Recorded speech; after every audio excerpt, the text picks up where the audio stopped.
The government's announced a mobilisation. It's called up army reservists. The Parliament's set to announce a state of emergency later today, but hasn't mobilised the full army in response to Russia's actions. I'm just wondering, first of all, whether you think that's a mistake. Well, at least it's a good sign that they started to undertake real and strong actions. No doubt that they had to make these kind of decisions a month or even 2 months ago. And I believe that the best solution right now is to impose not just the state of emergency, but the martial law, which is completely different. Right, and put the army in charge of everything. Absolutely. Because, that's not the risk of invasion. We are already invaded by the Russian military.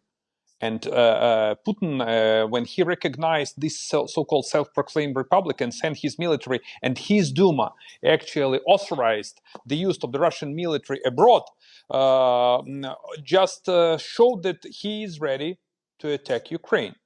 And he deployed around 190,000 his troops around Ukraine. How far do you think President Putin's ambitions for Ukraine stretch? I mean, how far do you think his forces might go? Here is the thing, sir. I don't know whether you saw his State of the Union address or when he addressed Russian people. It wasn't weird. It was kind of terrifying. I never describe political leaders from the psychological standpoint, but in this particular case, it's even worse than abnormal psychology. So he just hates Ukraine. He denies the very existence of the Ukrainian state. And how far? My answer would be that Putin will take as much as he can. And in this case, all depends on the very strong resolve of the Ukrainian military and of the Ukrainian people. And I do believe that we have strong army. No doubt that the Russian army is... Sorry, just on that. I mean, Ukraine can't win any confrontation with Russia, can it? Here is the thing. From the military standpoint, if you calculate the number of personal armored vehicles, aircrafts, and the rest of the stuff, yes, the Russian military is stronger. But on the other hand, there is a huge difference, sir. They are invading an independent country, and we are defending our homeland, our families, and our country. We did it in 2014, and we will repeat this in 2022. So we have to fight for our life. That's what right now at stake today. Can I ask you one final question? I'm afraid we're a little limited for time. I mean, what's your reaction to the measures announced so far by Western countries in response to what Russia's done? Do they go far enough? Well, the good news is that you impose sanctions and there is no daylight between the EU and the US.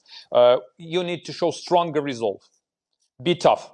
That's the only language Putin understands. Be tough, defend Ukraine and defend UK and defend the free world. So is now the time to unveil the full package of sanctions before any Russian invasion? They already imposed sanctions, so I believe that these sanctions have to be on the table and have to be triggered the next second the Russian military crossed the Ukrainian border. But that's too late, isn't it? Look, European and American partners, they already imposed sanctions. So this is the deterrence measure.